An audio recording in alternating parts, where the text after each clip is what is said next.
یہ کسی فلم یا ڈرامے کی کہانی نہیں ہے، یہ ایک سچا واقعہ ہے، ایک ایسا واقعہ جس نے حافظ عمران کی پوری زندگی بدل دی۔ حافظ عمران مدرسے میں پڑھنے والا تھا، سادہ سا لڑکا، کم بولنے والا، زیادہ تر وقت عبادت میں رہنے والا۔ مدرسے میں ایک پرانا کمرہ تھا جس میں اکثر کوئی نہیں رکتا تھا۔ دیواروں پر سیلن، چھت پر دراریں، اور رات ہوتے ہی وہاں عجیب سی خاموشی اتر آتی تھی۔ حافظ عمران اکثر اسی کمرے میں سو جاتا تھا۔ اسی اندھیرے سے ڈر نہیں لگتا تھا، اسے لگتا تھا کہ اللہ کا نام اس کے ساتھ ہے۔ اس رات مدرسے میں کچھ الگ سا تھا، نہ ہوا چل رہی تھی، نہ پتوں کی آواز، ہر طرف سناٹا تھا۔ حافظ عمران اپنے بستر پر بیٹھا ہوا تھا، قرآن پڑھتے پڑھتے اس کی آنکھیں بھاری ہونے لگیں۔ تبھی اچانک رات کے ٹھیک 1 بجے کمرے کی بتی ہلکی ہلکی کانپنے لگی۔ اس کا دل تیز دھڑکنے لگا۔ اس نے چاروں طرف دیکھا، اسے ایسا محسوس ہوا جیسے کوئی اسے لگاتار دیکھ رہا ہو۔ اس نے ڈرتے ڈرتے سر اٹھایا۔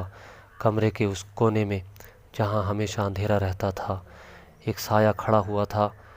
پہلے وہ سایہ بالکل انسان جیسا لگا، کرتا پاجامہ پہنے ہوئے، سر پر ٹوپی، چہرہ نیچے کی طرف جھکا ہوا۔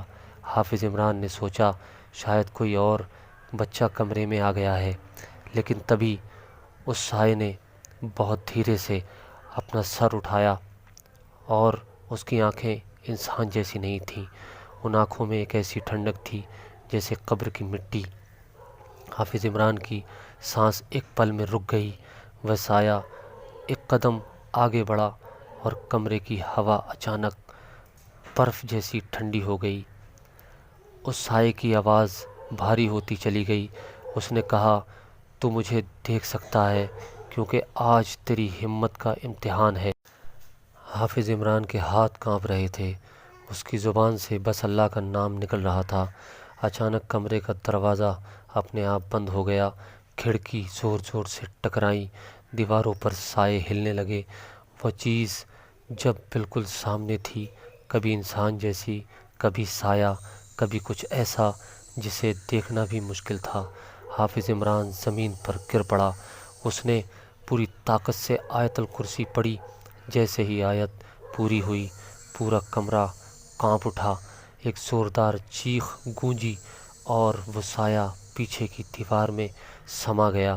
اچانک سب کچھ شانت ہو گیا، بتی استھر ہو گئی، ہوا سامانیہ ہو گئی۔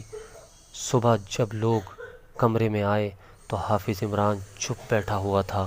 اس کی آنکھوں میں ڈر تھا، ایسا ڈر جو شبدوں میں بیان نہیں کیا جا سکتا۔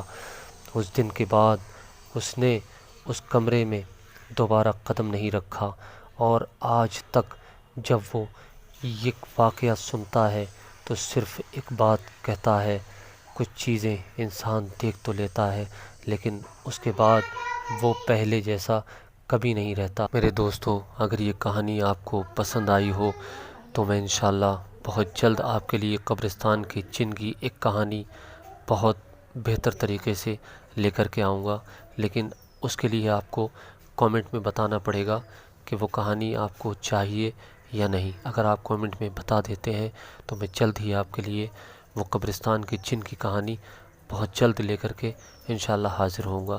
ویڈیو کو زیادہ سے زیادہ لائک کیجئے، سبسکرائب کیجئے